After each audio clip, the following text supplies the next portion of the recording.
Before we start the video, I would just like to acknowledge the traditional custodians of this land that I record my videos on, the Kaurna people.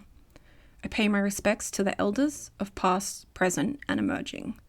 I acknowledge their spiritual connection to this land and the way they share their knowledge through spoken and oral traditions that is passed down from generations before, held in the memory and in the culture. Sovereignty was never ceded, always was, always will be, Aboriginal land. This is, I guess, kind of become a series now. Can I call it that? I've done 2 previous videos that are just discussions. So basically, discussion videos are kind of unscripted, talking from the top of my head about a chosen topic. Sometimes I'll write notes, so like I have notes, but it's very loose. I kind of just let the topic carry like a discussion. So what I'm going to be discussing is autism in media and its complicated nature, because previous videos, the representation, I guess there wasn't a lot, and there was some, but like it was off. And I guess it's the same for autism in media, but the thing that's different about it is not that it's lacking, it's just that it's so off the mark and handled so horribly. I have some positive things to say, but a lot of this is, if I was to say speak to a writer or a filmmaker of some sort, this is what I'd want them to know. I guess with non-binary representation in media, I guess it's there's only small changes that really need to be made with non-binary representation. And same goes for bipolar disorder representation. But autistic representation in media almost needs to be reformed entirely. It needs to be completely deconstructed and changed. And there needs to be more of an acknowledgement to humanizing the disorder. There needs to be more input from autistic people, I guess. And so that's the main problem. So this is not so much just talking about this piece of media did this and here's my problems with it. Or I guess I definitely will be doing that, but also offering some insight into how it could be done differently, I suppose. So let's rewind back a little bit, I guess, and talk about how I got here to this decision to make this video, I guess. Which, I mean, like, it seems obvious, and an obvious decision. One of the first videos I ever did on my channel was talking about having autism, getting my diagnosis and everything. So it does seem like an obvious choice, I guess. I have like a list of comfort shows that I watch when I'm having a lot of anxiety, and so I'll have like comfort shows that I go to and watch. And one of those shows is called Parenthood. It's a family drama series. It's very easy to watch because it's a family drama series. It's such a low risk kind of story that even when bad things happen in the story, it's not enough to stress you out. But yeah, so I went back and watched that, and the thing with that show is that I used to find really comforting was there's an autistic character in it, Max, who is quite young in the show. I think he's like 5 or 6 at the start of the series, and he's autistic, and the first series focuses heavily around Max getting his diagnosis and how his family deals with it, because as I said, it's a family drama, so it's, I used to really enjoy watching the show because I don't know if like other autistic people have this, but seeing autistic people in media, it kind of feels like these are my people kind of thing. Like it feels like you're watching someone you would be friends with or something like that. And so I enjoyed watching Parenthood for the autistic character. Rewatching it this time around, because a lot of my anxiety over quarantine has been about my autism, I've been like hyper aware of picking up on that kind of stuff now, probably to my detriment. But I watched Parenthood and it really upset me. Like, it actually made me cry rewatching it this time. He wasn't just talking about academics. I get that, and we'll she deal with thinks it. that he may have Asperger's. Asperger's. Like autism? Look, Max is not high-functioning autism. A lot of people with Asperger's Max is not have very autistic. productive lives. Adam, Christina, I've seen autistic kids. A Lessing's kid with a hand she was flapping. saying I mean, that when come she was on. with him, she saw certain He patterns. was having a very bad day. I know that he was. Okay, and those tests that she gave him were ridiculous. Adam, that's she didn't not connect true. with him at all. You know how important it is for him to feel She safe. said that if we get him the right tools to That's learn, what I said. Adam, A she tutor. wasn't talking about it. I'm not sending him Honey, to there's special something ed. wrong with our baby.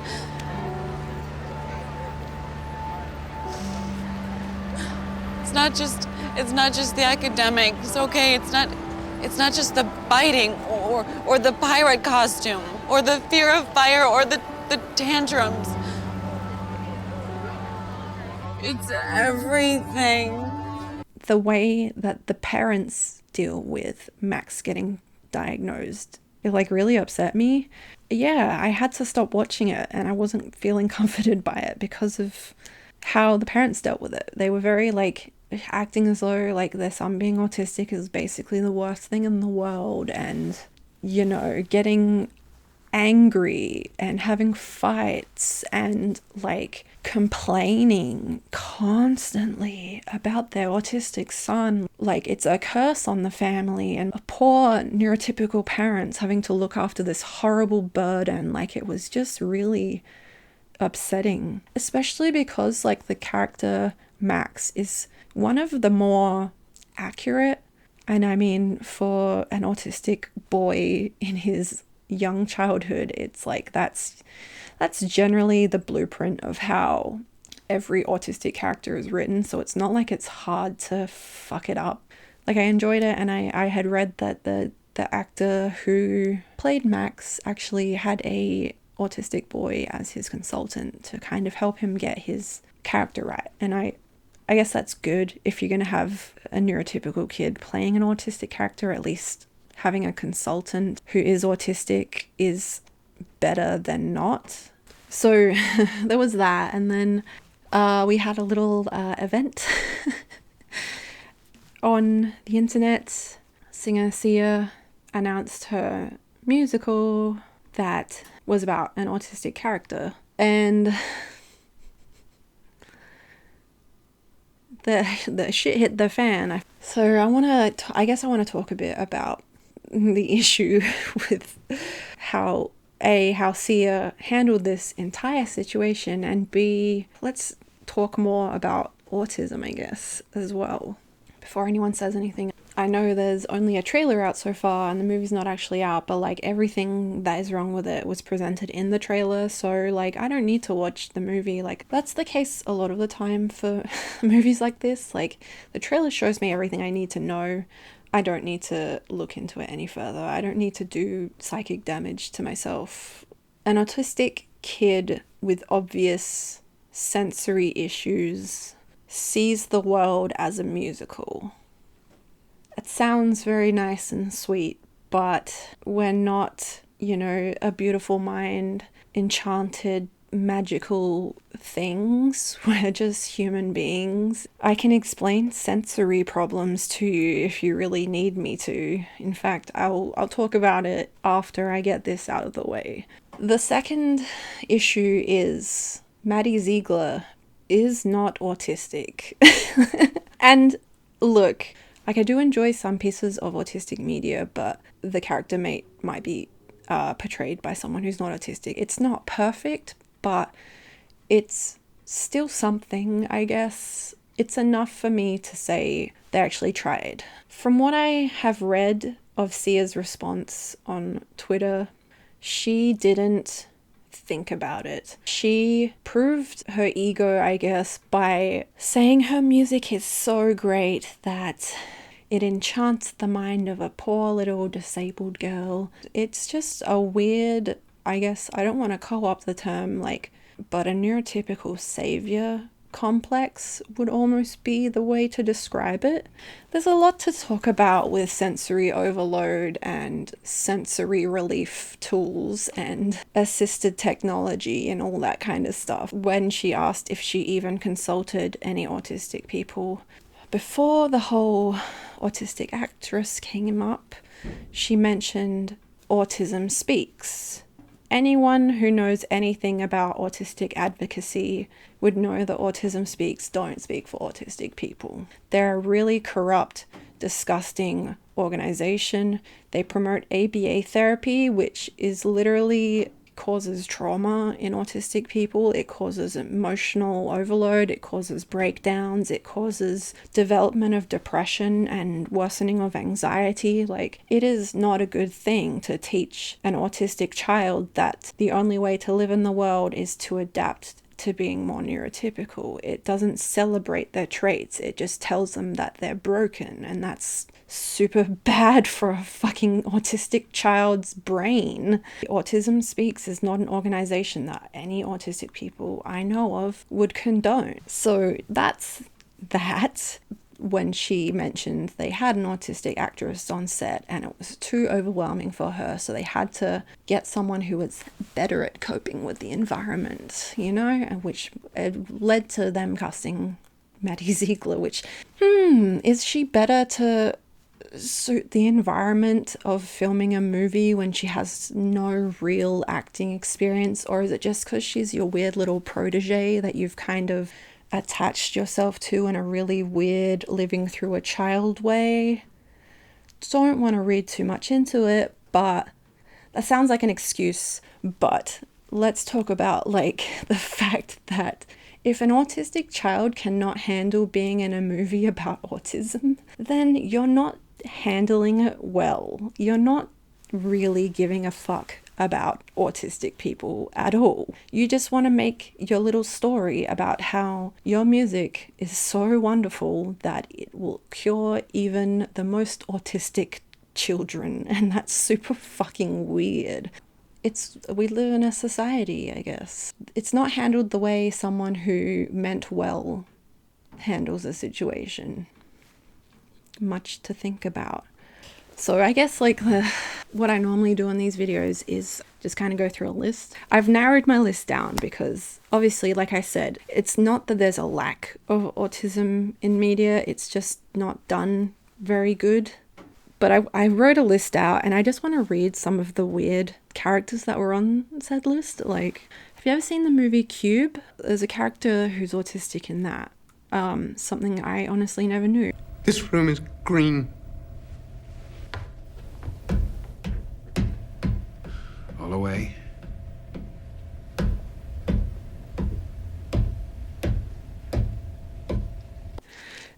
P.S. I Love You. The second love interest is autistic. Sorry, I have a syndrome. I don't really have a filter. I don't pick up on social cues. You mean you're rude? Yeah, but now it's a disease I can take medication for. They have pills for rudeness? I know. And they can't figure out the Middle East. Go figure. Of autistic characters, he's a more, I guess, a better depiction of an adult with autism, but at the same time, there's other things about it that are really, There's a movie, a Swedish movie called Simple Simon, starring Bill Skarsgård, but I didn't have subtitles for it. And Simple Simon is enough to kind of worry.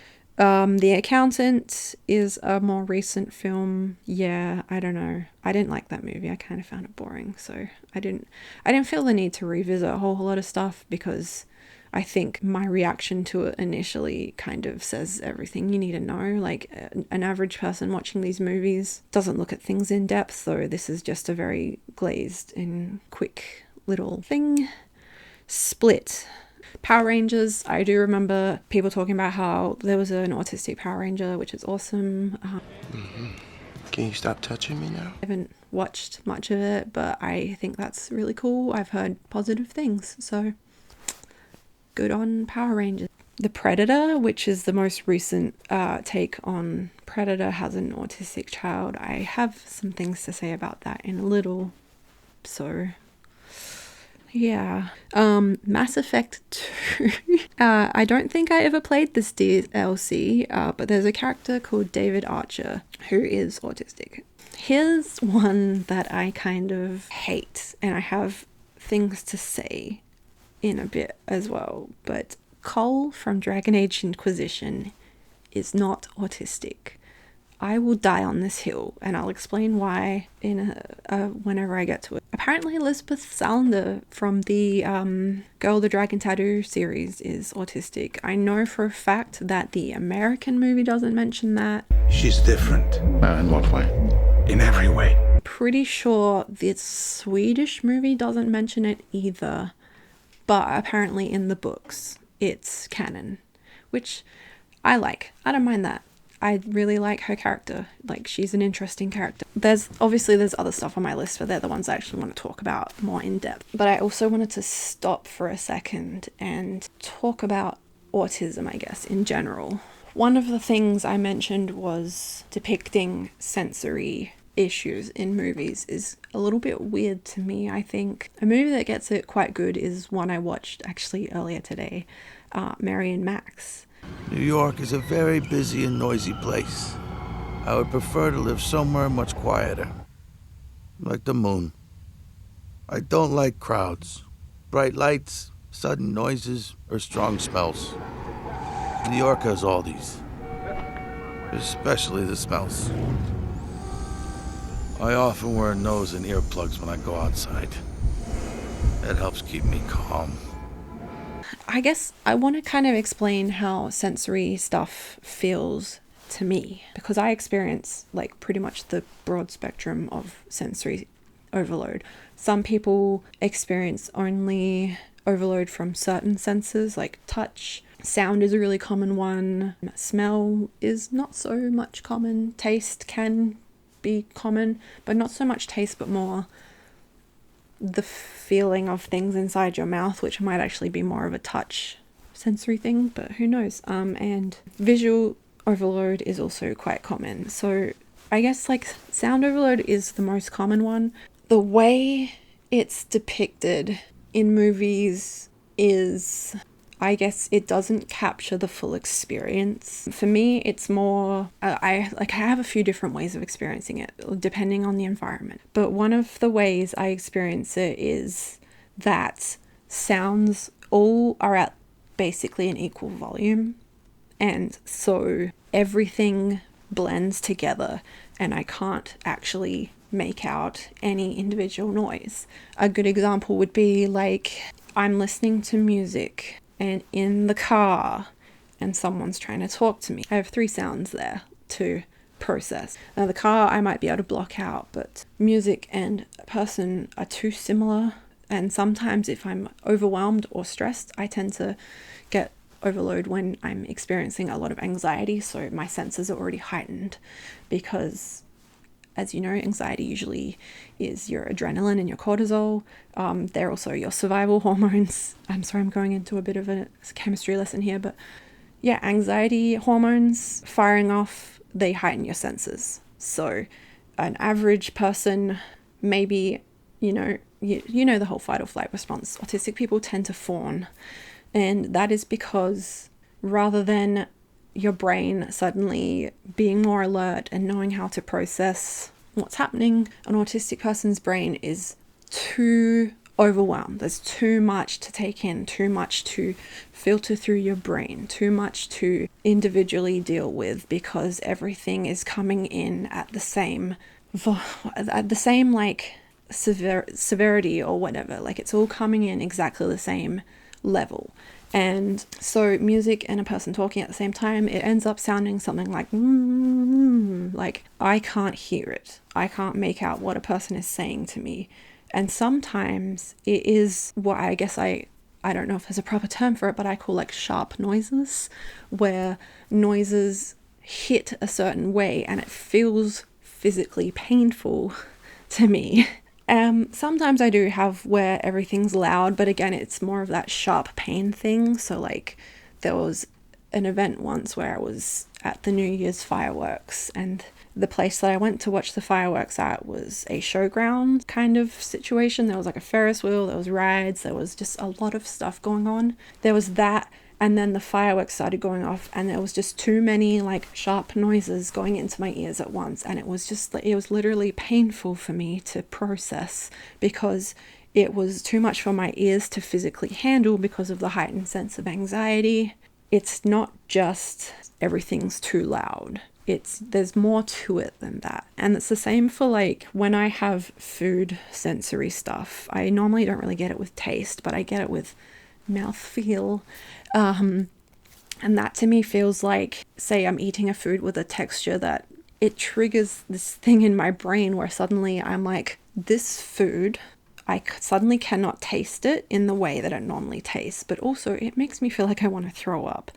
And that's just, throwing up is a horrible thing. It's not a pleasant experience. So that can give me anxiety. Touch thing, another one, is quite weird because like the way people think about it is like they touch you and you feel like it, I don't know, the way that it seems is like that it burns or something. But more touch feeling is more when something is touching me, that's all that my brain can think about. Like in moments of anxiety, it's like that's all my brain can focus on. My brain focuses on that, how heavy the feeling of something pressing on me is, or if it's touching, maybe like sometimes my scalp gets sore, so if you touch my scalp, that's all I think about is how much my scalp hurts. Or like maybe I have a stomach ache and someone rests their arm on my stomach, then all I'm thinking about is that pressure making my stomach ache worse. Like it's the feeling of pressure and then fixating on the pressure.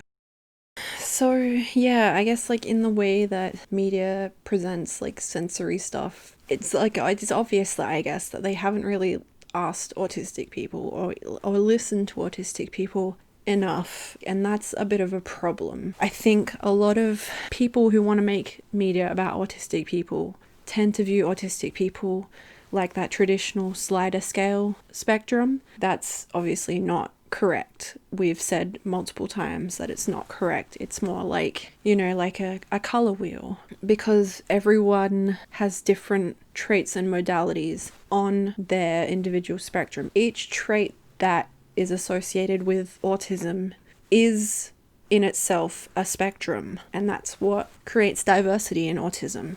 Media wouldn't let you assume that though, because they don't express the diversity of what autism is like. There is very much one autistic type of character that is written, and that's where my main issue with it is. And I thought that I might explain to filmmakers or anyone who doesn't really understand why we have a problem with this in the only way they seem to understand autism. On a sliding scale spectrum, I will explain low effort autistic media and high effort autistic media, because obviously you don't get it. So I think this is really the only way. Your spectrum kind of starts off the lowest end, the lowest amount of care, concern, or effort made towards the autistic community, and that is usually a director, a writer, whatever, telling a story about autistic people with no autistic input at all. Nothing. The next step up on the scale would be maybe you ask organizations. They aren't autistic people themselves. They maybe try too hard to talk for autistic people without letting autistic people talk for themselves. I'm thinking like Autism Speaks. Or organizations don't or shouldn't speak for autistic people. Their role in society is to raise money to help us. They don't speak for us. That's an issue. The next kind of, I guess like the middle ground of the spectrum would kind of be like telling an autistic story and maybe have some consultants who are autistic. Like in the case of Parenthood, that lands in the middle ground of you have at least a consultant, like you're trying. The next kind of step up would be, I guess, telling an autistic story, and maybe you have some autistic writers in your writer's room. Maybe you've cast a few autistic actors or actresses or actress X's. You've included autistic people in the process more in depth, where they actually are involved in your material. And then I guess the top of the spectrum, high effort, would be autistic director, autistic writer and writers, autistic cast. Autistic people get to tell their story, not neurotypical person gets to tell a story about an autistic person. And I honestly don't have a single piece of media that I can think of that meets that high end. And, you know, maybe that goes the same for how you view autistic people on a functioning level. There is no such thing as a high-functioning autistic person, because you cannot be high-functioning in a society that does not cater to you. Do you understand that? Does that make it clear? It is impossible to be high-functioning in a society that does not value you for who you are. Just putting that out there. So I guess I want to talk more in depth about certain pieces of media now. And I'm going to try and do this really quickly because I've taken up a lot of time talking about issues. So I'm just going to speed round this one. So I've talked about parenthood, and another big one people will probably bring up is Atypical. And honestly, I didn't mind it. I watched the first season. I enjoyed it. I didn't watch anything after the first season though, because I found out that they also consulted through Autism Speaks, and I just don't really want to support anyone who supports Autism Speaks. I don't know much about how much other input they had from autistic people. I really like Kia Gilchrist. I really like Bridget Lindley Payne. You know, I liked the show. I thought it was quite empathetic. You can't let one little setback bring you down, man. I mean, everybody has setbacks, even me. You know, it does fall upon those tropes a little bit, which I will talk about. It was enjoyable. It had a comedic tone, which I like. I mean, sometimes it does feel on the border of mockery, but it kind of balanced that line relatively well, I guess. Now, I'm going to talk about a show that I really loved for its autistic representation. Everything Is Gonna Be Okay is a show by an Australian writer / actor / comedian. He has a bit of contention around him because he's objectively an annoying person in the scene of Australia. But that being said, I think he's a really good writer and director. I really liked his first show. So Josh Thomas, I'm talking about here. His first show was Please Like Me. I really loved that show. I know he's an annoying human, but I liked the show. Everything Is Going to Be Okay is also written and not directed, but created by Josh Thomas, I suppose. I'm not sure, actually. I really, really love the autistic character in this show. She's great. Hello, I will be doing Dad's eulogy. I have autism. Dad used to get frustrated when I always made things about myself, but he is dead now. Surprise! And the good thing about it is that she's an autistic actress in real life. She's an actual autistic person. The way she presents herself in the show is really good. I genuinely really liked it, albeit it did fall into tropey territory. I guess in TV and movies, they amp up traits because it's entertainment, and I get that. I guess they want to lean more into being overt about it, I guess because the show was filmed in America and actually for an American network. So I guess the way Australians view American media is that you guys really like to hammer in on exposition and facts and information and stuff. I get that you really went hard on she's autistic because I guess your media is written as if it will go over your head if it's more subtle, which I guess Australian and New Zealand media is a lot more subtle, but I loved it. I thought she was great. I highly recommend the show. On Australia, it's on Stan. I'm not sure what it's on in other countries, but please watch it. It's really good. She's a really great character. I watched a movie called Please Stand By a few months ago, maybe even a year ago or something. It stars Dakota Fanning. She's an autistic girl who's obsessed with Star Trek. She goes to a convention to submit her Star Trek script. I can't remember why, but it was okay. Again, I guess I'll talk about it now because otherwise I'll just forget. So my thing with how autistic people are presented in media is, like I said, the blueprint concept, where there is a set of characteristics and traits that people understand as being associated with autism. And people rarely extend beyond those specific traits. And it kind of frustrates me because not every autistic person is the same. I said before with the color wheel kind of spectrum is everyone is slightly different from everyone else. Everyone has different deficits and things they're really good at. That goes the same for like every single trait on the autistic spectrum. So the biggest thing that neurotypical people, I guess, understand about autism is that there is usually a tendency to have sort of social deficits, and that is usually presented in people being very like rigid, robotic. They really don't understand social cues. They really don't understand this. They really talk quite literally. They really say what they feel in every single scenario, which is not necessarily true, like, because that perspective makes it seem as though like it's just something we're not able to understand or learn or adapt to, which is not true. Like, I am an autistic person who doesn't really suffer with much social deficit. I do experience not reading social cues. I do experience not knowing how to carry a conversation. I do experience not knowing how to read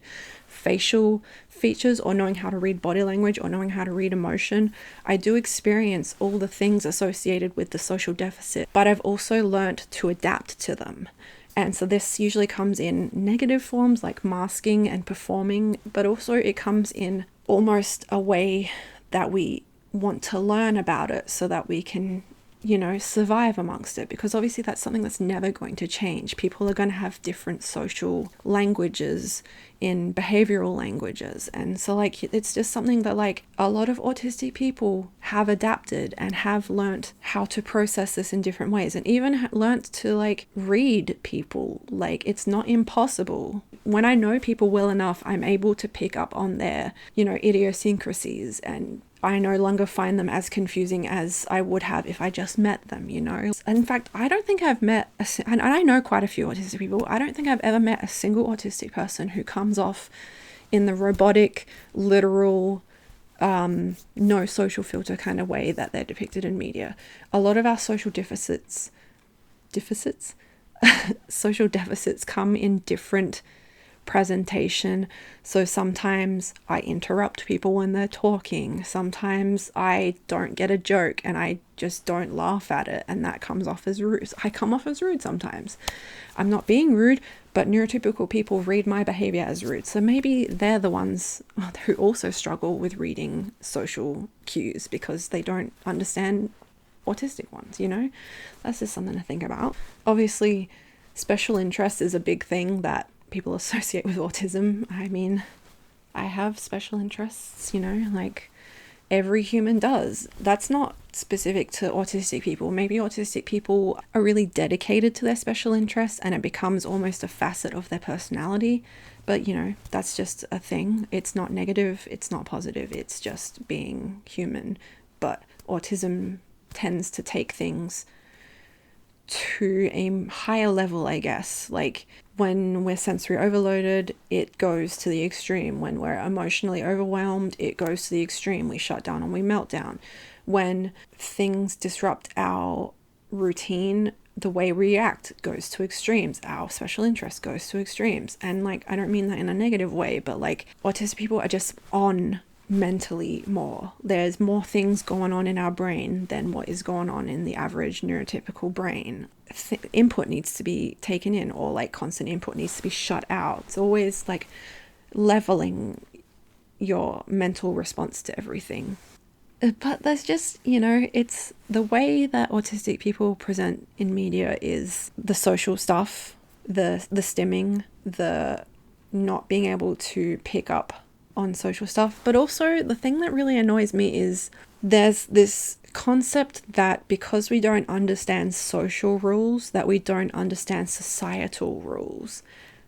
That's just off the mark. That is so far from the truth. I don't know if you've ever met an autistic people, but autistic people love rules. Like, not in the way of like authoritarian kind of stuff, but we like things being done the way they should be done. And that can be annoying to people, but it's a calming thing to like have a way to do things, and to that you don't really have to think about it much when you've got a set of steps and a set of rules to abide by. That means that autistic people tend to care about justice a lot. They care about following the law to a degree, you know, like we don't think murder is right, and we don't think that like robbing old people is a good thing to do. This just doesn't make sense that like autistic people in movies are like, and like especially ones where they're adults, it's always like, I have to get a job. Why do I have to get a job?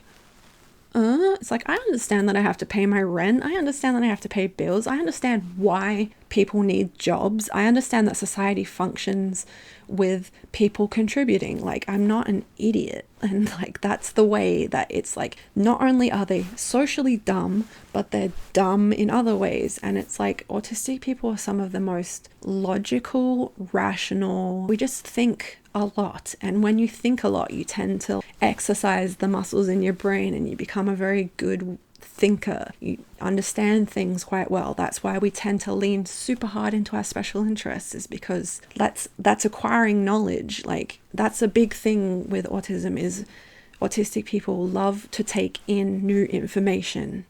So it doesn't really make sense that autistic people wouldn't understand the world around them. They absolutely do. So that's, you know, that's my gripe. That allows me to move on to my next problem.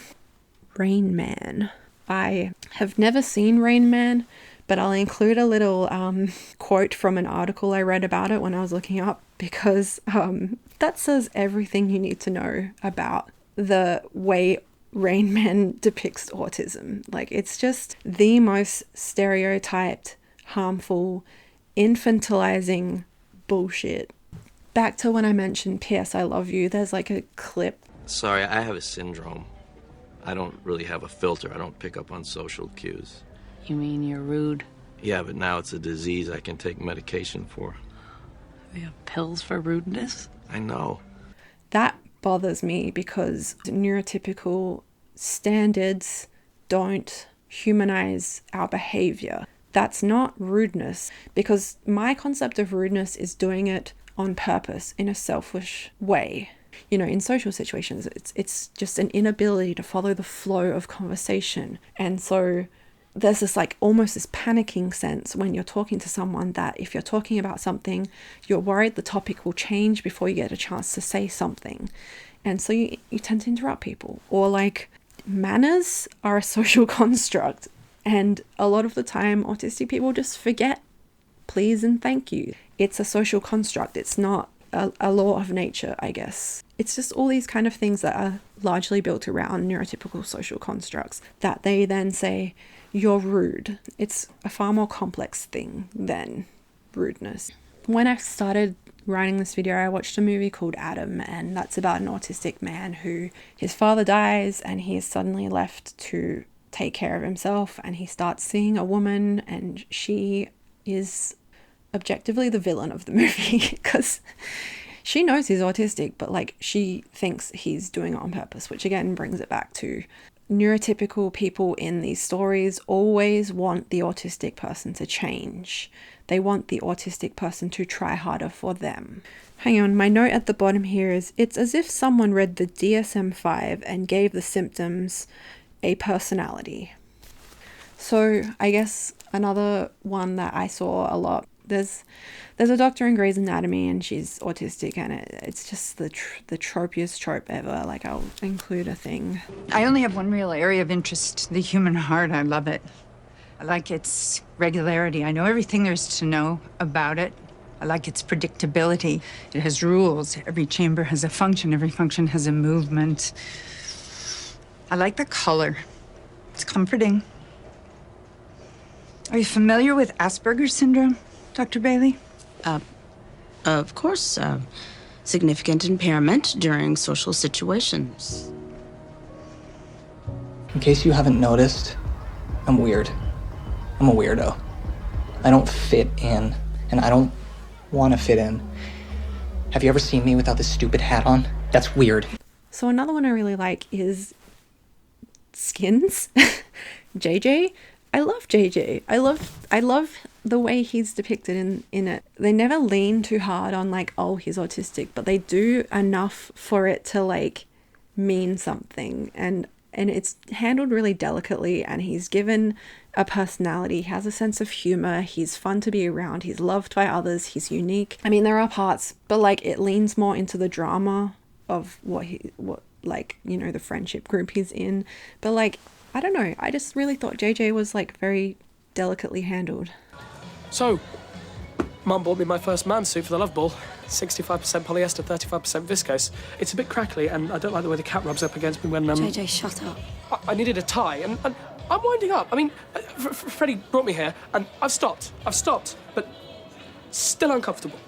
Yeah, that's right. I was going to talk about Cole from Dragon Age Inquisition here. Yeah, so he's not autistic, and here's the thing why. Because he's not human. This is my fucking huge issue with how autism is depicted in media, is that we're always depicted as robotic or alien-esque, or in this instance, he's a spirit or a demon or something. I can't remember specifically what. I think he's a demon. Yeah, he's not human. Autistic people are human. So I'm gonna finish this up, but I just wanted to also mention, this isn't a fictional piece of media, but I watched a documentary series called On Tour with Asperger's R Us recently. It's about a group of touring autistic comedians, and they're going on their first ever tour. And it's just, I don't know, I had that feeling again when I watched it, like a sense of community, a sense of like, this is my people kind of thing. I know that's a bit cringy to say, but like I felt like I was just watching myself, or I was watching things about myself be depicted in ways that were like really sympathetic and like just accurate. And I just, if you want to watch something about like autistic people that really humanizes them, I would really, really, really, really recommend this documentary series. It's true, we're Asperger's R Us, the first comedy troupe of people with Asperger's syndrome. So if we're not funny, blame it on Ethan's disability. So I guess my main takeaways from this are, even though there's more women being depicted in media now with autism, it still doesn't really capture them right. Sensory stuff is way more complicated than just, too loud, too painful, like tastes bad, special interests aren't that weird. Every person has special interests. Stop making it autistic people are so weird because they like things. Like, it's not that weird. Just like humanize us more. Ask autistic people, and don't just ask like parents with like severely autistic people. I hate the term severely because everyone is as autistic as every other autistic person. There is no more autistic or less autistic. Everyone is equally as autistic. Their modalities are just in different aspects of their spectrum.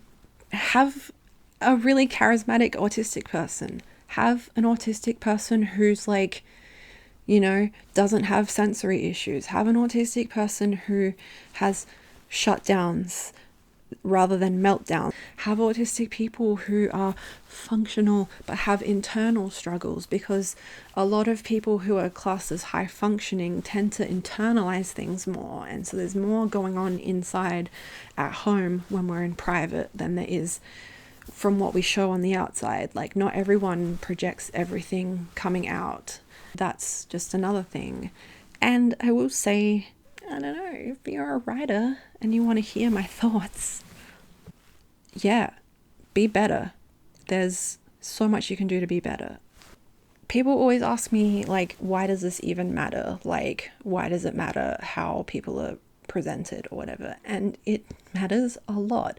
I don't know if you know this, but media influences the way you think about things. This is why we have propaganda, and this is why, I don't know, you probably think of people who create meth and stuff like Breaking Bad. You probably imagine like them in their hazmat suits and all that, you know, like think about anything you've seen in movies. Spies, you think about spies in a certain way because of how you've seen them in movies.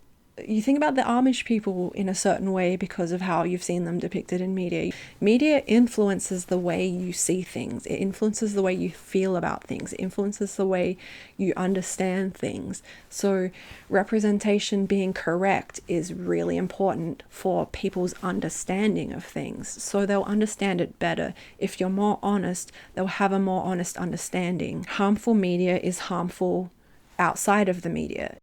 So yeah, thanks for watching the video. I know it's been a really long time between videos, but this year has just been